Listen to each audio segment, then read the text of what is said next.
Hello नमस्कार दोस्तों, nursing के इस यूट्यूब चैनल पर आप सभी का स्वागत है। आज के वीडियो में हम लोग पढ़ने वाले हैं मैनेजमेंट ऑफ इनफर्टिलिटी। इसके पहले वीडियो में हम आप लोग को बताए थे इनफर्टिलिटी के बारे में कि इनफर्टिलिटी क्या होता है, उसका कॉजेज बताए थे, डायग्नोसिस किस तरीके से किया जाता है, उसके टाइप्स को बताए थे डिटेल में। पिछले वीडियो में हम लोग उसके कॉजेज को जाने थे। इस वीडियो में हम लोग डिटेल में जानेंगे मैनेजमेंट ऑफ इनफर्टिलिटी। यदि उस वीडियो को आप लोग नहीं देखे हैं तो उस वीडियो का लिंक इस वीडियो के डिस्क्रिप्शन बॉक्स में दे देंगे, जाकर आप लोग देख लीजिएगा। और टेलीग्राम चैनल से जुड़ जाइएगा, सत्यम नर्सिंग सर्च कीजिएगा टेलीग्राम पर तो आप लोग को चैनल मिल जाएगा, क्योंकि सभी वीडियो का PDF हम वहीं पर सेंड करते हैं। तो चलिए हम लोग जानते हैं मैनेजमेंट ऑफ इनफर्टिलिटी। उससे पहले थोड़ा सा हम लोग रिवीजन कर लेंगे। पिछले वीडियो में आप लोग को बताए थे कॉजेज जो बता रहे थे इनफर्टिलिटी का, उसमें बताए थे कि मेल कॉज होता है 30 to 40%, इसको याद रखिएगा। और फीमेल कॉज होता है 40 to 50%, यानी कि मोस्ट कॉमन कॉज पूछेगा तो फीमेल कॉज बोलेंगे। उसके बाद इडियोपैथिक भी होता है, इडियोपैथिक होता है अननोन कॉज जिसको बोलते हैं, ये भी होता है। मेल कॉज में आ जाएगा। आप लोग की बात करें मेल कॉज में तो आप लोग को नेक्स्ट यहाँ पर हम बता रहे हैं, इमेज जोड़े हैं मेल कॉज में। ये चीज़ें हम बता दिए थे पिछले वीडियो में, तो इसको थोड़ा सा डिस्कस कर लेते हैं। इनफर्टिलिटी और स्टेरिलिटी में डिफरेंट बताए थे कि इनफर्टिलिटी जो है उसका ट्रीटमेंट जो है वो पॉसिबल है, उसको हम लोग बोलते हैं इनफर्टिलिटी। और स्टेरिलिटी का ट्रीटमेंट पॉसिबल नहीं है। मतलब हम लोग जान सकते हैं कि जो इनफर्टिलिटी है इसमें क्या होता है कि कोई भी कारण की वजह से प्रेग्नेंट नहीं हो रहे फीमेल, उसको हम लोग इनफर्टिलिटी बोलते हैं। और स्टेरिलिटी का मतलब होता है कि इरिवर्सिबल हो जाएगा, ये परमानेंट हो जाएगा, उसको हम लोग बोलते हैं स्टेरिलिटी। इनफर्टिलिटी दो टाइप्स के होते हैं, एक होता है प्राइमरी इनफर्टिलिटी, एक होता है सेकेंडरी। और इससे रिलेटेड क्वेश्चन एग्जाम में पूछे जाते हैं, तो इसको याद रखिएगा। प्राइमरी इनफर्टिलिटी जो है हम कब बोलेंगे? Primary infertility never conceive, female never conceive, याद रखिएगा, नेवर कंसीव, एक बार भी कंसीव नहीं किए उसको हम लोग क्या बोलते हैं? तो प्राइमरी इनफर्टिलिटी बोलते हैं, ठीक। और सेकेंडरी इनफर्टिलिटी बोलते हैं कि फर्स्ट टाइम कंसीव कर ली है, फर्स्ट टाइम जो है कंसीव कर लिए, सेकेंड टाइम में प्रॉब्लम हो रहा है। फर्स्ट टाइम कर लिए, सेकेंड टाइम में क्या हो रहा है? प्रॉब्लम हो रहा है, सेकेंड टाइम नहीं कर पा रही है, तो इस कंडीशन को सेकेंडरी इनफर्टिलिटी कहा जाता है। इसको अच्छे तरीके से आप लोग याद रखिएगा। ये टाइप्स से रिलेटेड भी क्वेश्चन पूछे जाते हैं। कॉजेज आप लोग को बता रहे थे वहाँ पर कि मेल कॉज, मेल जो इनफर्टिलिटी है कॉजेज कितना होता है? तो 30 to 40% होता है, ठीक। कॉजेज में बात करें तो क्या क्या कॉजेज हो सकता है? फर्स्ट कॉज हो सकता है टेस्टिकुलर में, टेस्टिस में कोई भी डिसऑर्डर होगा वहाँ पर हो सकता है।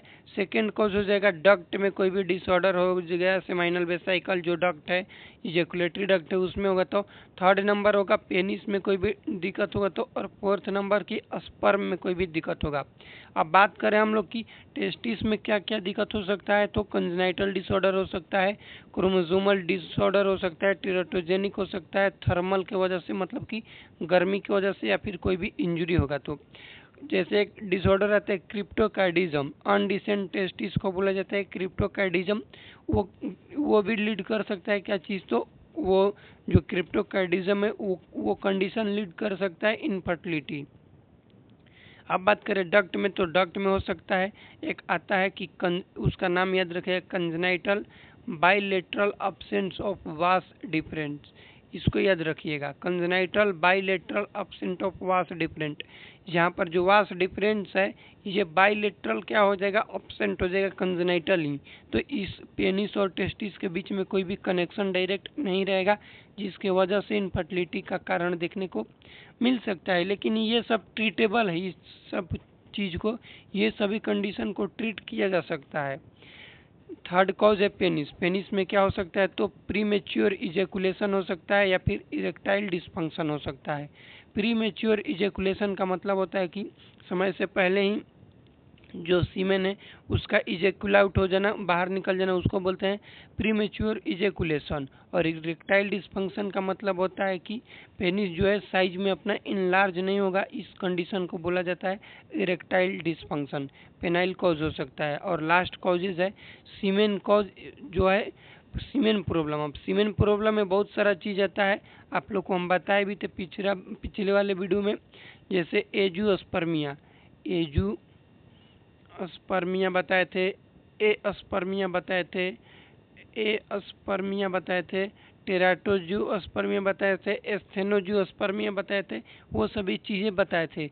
एजू का मतलब होता है कि अब्सेंट होगा स्पर्म, और ए स्पर्मिया का मतलब अब्सेंट होगा सीमेन। इसका मतलब क्या होता है, तो सीमेन अब्सेंट होगा, सीमेन अब्सेंट होगा। ठीक, ये हो गया मेल कॉज। अब हम लोग थोड़ा सा देख लेते हैं फीमेल कॉज के बारे में। सीमेन वाला में देख लीजिए, यहाँ पर सीमेन में यदि डायग्नोसिस की बात करें, एनालिसिस क्या करते हैं, तो सीमेन का जो वॉल्यूम है वो 2 ml से ज़्यादा होना चाहिए। पर इजेकुलेशन कितना होना चाहिए, 2 ml से ज़्यादा होना चाहिए। वो जो सीमेल है उसमें स्पर्म काउंट 20 मिलियन पर ml होना चाहिए। कितना होना चाहिए, 20 मिलियन पर ml, 20 मिलियन पर ml। 1 ml में 20 मिलियन क्या होना चाहिए, उसमें स्पर्म होना चाहिए। नेक्स्ट है ए स्पर्मिया, किस कंडीशन को बोलते हैं, तो सीमेन अब्सेंट होगा उसको।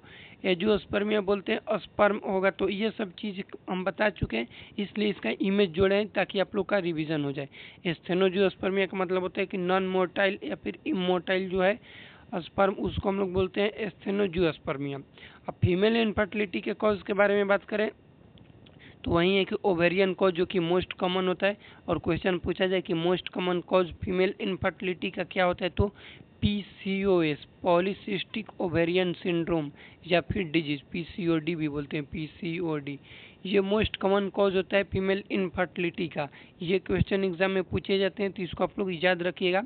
Most common cause of female infertility, तो बोलेंगे पीसीओडी या फिर पीसीओएस। ठीक, ओवेरियन कॉज ये होता है मोस्ट कॉमन, यहाँ पर लिखे हैं ना मोस्ट कॉमन कॉज पीसीओएस। इस चीज़ को आप लोग याद रखिएगा बॉस। चलिए अब आज से अपना ये जो है हम लोग मैनेजमेंट इस वीडियो में जानेंगे, तो उसको जानेंगे। प्राइमरी आप लोग को बता दिए प्राइमरी इनफर्टिलिटी क्या होता है, तो लिखे यहाँ पर कि when a woman have never conceive, एक बार भी कंसीव नहीं कर पाई है, despite regular unprotected intercourse. Regular unprotected intercourse तो हो रहा है, लेकिन उसके बावजूद भी क्या कंसीव नहीं कर पाई है प्रेगनेंसी को, उस कंडीशन को बोला जाता है प्राइमरी इनफर्टिलिटी। ठीक, और सेकेंडरी इनफर्टिलिटी का मतलब कि एक टाइम तो कंसीव कर लिए फर्स्ट बार, उसको सेकेंड टाइम में दिक्कत हो रहा है, but unable to conceive once, but unable. Women when a woman has conceived at least once, एक बार तो क्या कर लिए, कंसीव कर लिए, यहाँ से अलग कर दीजिए, एक बार कंसीव कर लिए, but unable to conceive again, दोबारा कंसीव नहीं कर पा रही है, इस कंडीशन को बोलते हैं हम लोग सेकेंडरी इनफर्टिलिटी। मैनेजमेंट, इस वीडियो में हम लोग जानेंगे कि मैनेजमेंट किस तरीके से किया जाता है इनफर्टिलिटी। इनफर्टिलिटी एक ट्रीटेबल कंडीशन है, इसका ट्रीटमेंट किया जा सकता है, जबकि स्टेरिलिटी का कोई भी ट्रीटमेंट नहीं होता है। तो इसमें हम लोग क्या करेंगे, मैनेजमेंट में पहले नर्सिंग मैनेजमेंट जानेंगे, इसमें पेशेंट को एजुकेट करेंगे और काउंसलिंग करेंगे। कि इस चीज़ से रिलेटेड एजुकेट करेंगे तो फर्टाइल पीरियड के बारे में बताएंगे कि कब किस पीरियड में सेक्सुअल इंटरकोर्स करने से फीमेल प्रेग्नेंट होगी, उस पीरियड को बताना है। क्योंकि ओवम और स्पर्म का लाइफ साइकिल एक होता है, यहाँ से भी क्वेश्चन पूछा जाता है कि ओवम का लाइफ स्पान कितना होता है, तो ओवम का होता है 12 से 24 घंटे, इसको याद रखिएगा। और स्पर्म का होता है 48 से 72 आवर्स, याद रखिएगा, क्वेश्चन पूछा जाता है।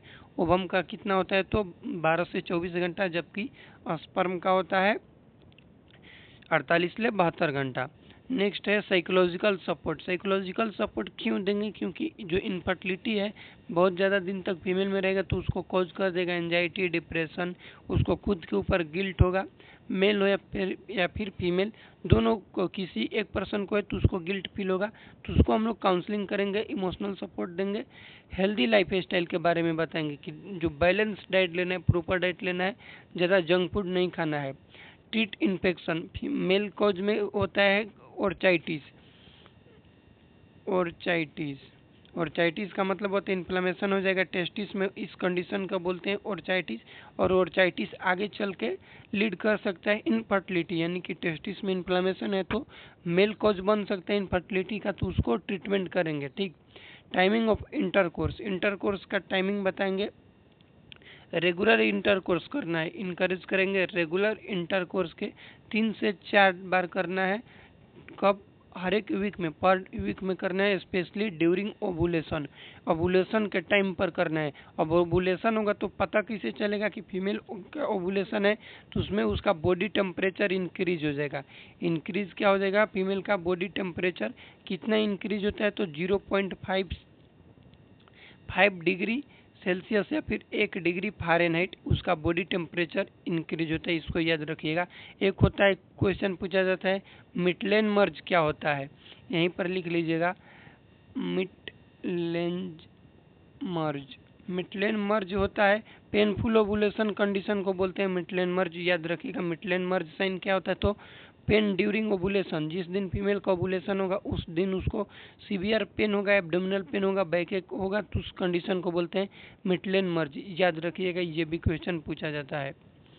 नेक्स्ट है फीमेल जो इनफर्टिलिटी है उसका कॉज क्या है, तो पीसीओडी है, जो पीसीओएस ये कॉज करता है एनोवुलेशन। ओवुलेशन मतलब अब्सेंट होगा ओवुलेशन, इस कंडीशन को बोलते हैं एनोवुलेशन। तो इसमें क्या करेंगे, ओवुलेशन इंडक्शन ड्रग देंगे। ओवुलेशन इंडक्शन ड्रग कौन सा होता है, तो क्लोमिफेन सिट्रेट, इसको भी याद रखिएगा। ये भी क्वेश्चन पूछा जाता है कि क्लोमिफेन सिट्रेट क्या करते हैं, तो ओवुलेशन को इंड्यूस्ड करता है, उसको लाता है या फिर आग बढ़ावा देता है।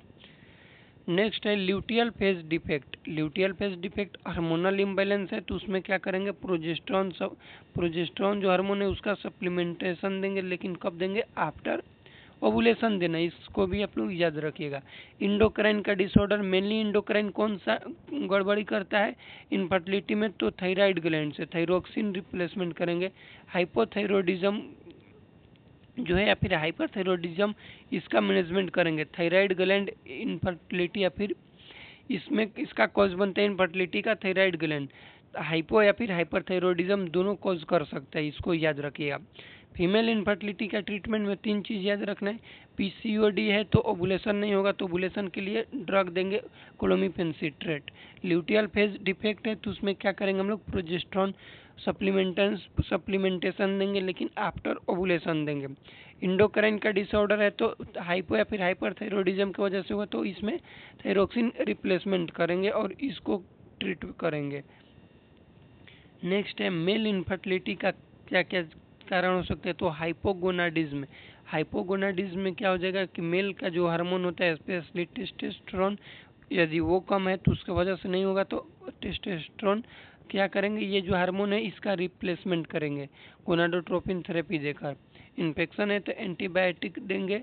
वेरिकोसिल, वेरिकोसिल क्या होता है इसको याद रखिएगा, डायलेशन हो जाता है, डायलेशन हो जाता है, टेस्टिकल्स के ब्लड वेसल्स का डायलेशन होता है, उस कंडीशन को बोलते हैं वेरिकोसिल, इसको भी याद रखिएगा। इन स्पर्म एबनॉर्मलिटी है तो एंटीऑक्सीडेंट विटामिन देंगे। एंटीऑक्सीडेंट में विटामिन याद रखिएगा ए सी ई, विटामिन ए, विटामिन सी और विटामिन ई का यदि शरीर में कमी हो जाएगा तो इनफर्टिलिटी कॉज होने का कारण बन जाएगा। ऐसे भी हम लोग जानते हैं कि विटामिन ई कमी होता है तो इनफर्टिलिटी का कॉज बनता है। उसके साथ साथ ए और सी जो विटामिन है ये भी प्रॉपर मात्रा में बॉडी में होना चाहिए, क्योंकि ये जो तीनों विटामिन है इस विटामिन को बोलते हैं एंटीऑक्सीडेंट विटामिन, जो कि होना जरूरी है, इनफर्टिलिटी नहीं तो कॉज कर सकता है। नेक्स्ट है इंडोक्राइन डिसऑर्डर, वहीं हाइपो और हाइपरथायरॉयडिज्म की वजह से हो सकता है। नेक्स्ट है सर्जिकल मैनेजमेंट कैसे करेंगे, तो पॉलीसिस्टिक ओवेरियन जो है पीसीओडी जो है तो उसके लिए लेप्रोस्कोपी करके करेंगे। और वेरिकोसिल है तो उसमें जो भी ब्लड वेसल्स है टेस्टिस के अंदर डायलेट है तो उसको वहाँ से क्या करेंगे, कट करके निकालेंगे, जिस कंडीशन को बोलते हैं वेरिकोसिलेक्टमी।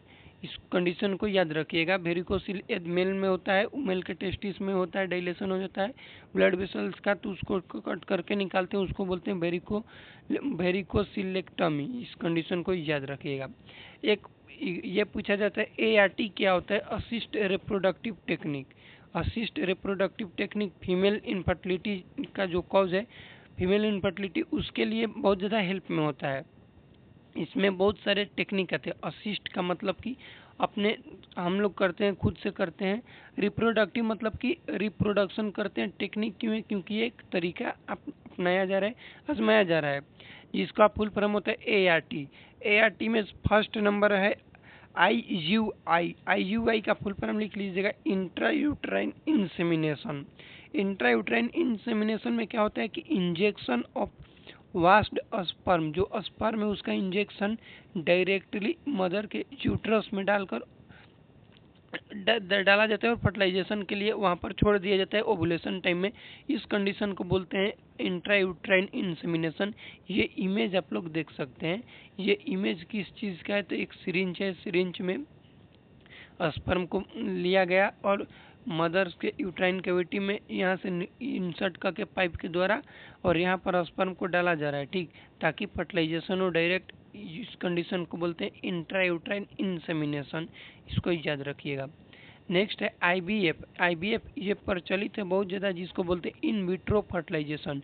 विट्रो का मतलब होता है लैब, विट्रो का मतलब क्या होता है, लैब। लैब के अंदर फर्टिलाइजेशन करेंगे, उस कंडीशन को बोलते हैं इन विट्रो फर्टिलाइजेशन।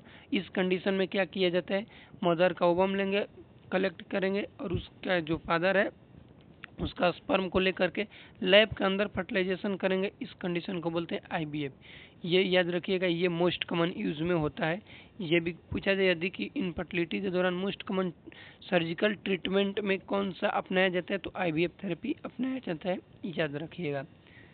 नेक्स्ट है आईसीएसआई, इंट्रासाइटोप्लाज्मिक स्पर्म इंजेक्शन। ये क्या है कि जो ओवा है उसके अंदर डायरेक्ट स्पर्म को इंसर्ट कर दिया जाता है। ये टेक्निक है, लैब के द्वारा किया जाता है। अब सिंगल स्पर्म इंजेक्ट इनटू ओवा, सिंगल स्पर्म क्या करेंगे, ओवा के अंदर इंजेक्ट करेंगे। User severe male infertility, male infertility होगा उस कॉज में मेल का जो स्पर्म है उतना स्टेनोजियोस्पर्मिया जो होता है इमोटाइल है, उसको उस कंडीशन में भी क्या किया जाता है कि स्पर्म को लेकर के फीमेल के डायरेक्ट ओवा जो है उसको में अंदर इंसर्ट किया जाता है। इस कंडीशन को बोलते हैं intra cytoplasmic sperm injection. Direct ovum के साइटोप्लाज्म में स्पर्म को ले जाकर छोड़ दिया जाता है, ठीक। नेक्स्ट है, ये भी प्रचलित है, गिफ्ट और जिफ्ट। गिफ्ट का मतलब होता है gamete intra fallopian transfer, gamete intra fallopian transfer. और जिफ्ट का मतलब होता है zygote, zygote intra fallopian transfer. Lab में फर्टिलाइजेशन करके जाइगोट हो गया तो उसको इंट्रायूट्राइन कैविटी में इंसर्ट कर दिया जाता है मदर को। इस कंडीशन को बोलते हैं गैमेट इंट्रा फैलोपियन ट्रांसफ्यूजन या फिर जाइगोट इंट्रा फैलोपियन ट्रांसफ्यूजन। ये हो गया मैनेजमेंट ऑफ इनफर्टिलिटी के बारे में। नर्सिंग मैनेजमेंट क्या है, तो असेसमेंट करेंगे मेंस्ट्रुअल पैटर्न के बारे में कि एबनॉर्मल है, किस तरीके का है, उसके लाइफ स्टाइल मॉडिफिकेशन करेंगे और साइकोलॉजिकल असेसमेंट उसका करेंगे कि किस तरीके से उसका बिहेवियर है। नेक्स्ट हम लोग बात करें कि जो सर्जिकल मैनेजमेंट है तो उसमें प्रोसीजर रहेगा, तो प्रिपरेशन करेंगे and assistance in procedure. Procedure के लिए प्री, इंट्रा और प्री, ड्यूरिंग, जो इसको इंट्रा बोलते हैं, और पोस्ट ऑपरेटिव मैनेजमेंट करना है हम लोग को, वाइटल्स ये सब को लेना है। ये हो गया हम लोग का इनफर्टिलिटी का मैनेजमेंट। वीडियो में कुछ भी डाउट होगा तो कमेंट कीजिएगा, चैनल पर नहीं तो चैनल को सब्सक्राइब कीजिएगा, टेलीग्राम चैनल से जुड़ जाएगा, सत्यम नर्सिंग टेलीग्राम पर सर्च कीजिए तो वहाँ पर आप लोग को मिल जाएगा। मिलते अगले वीडियो में, तब तक के लिए जय राम जी की।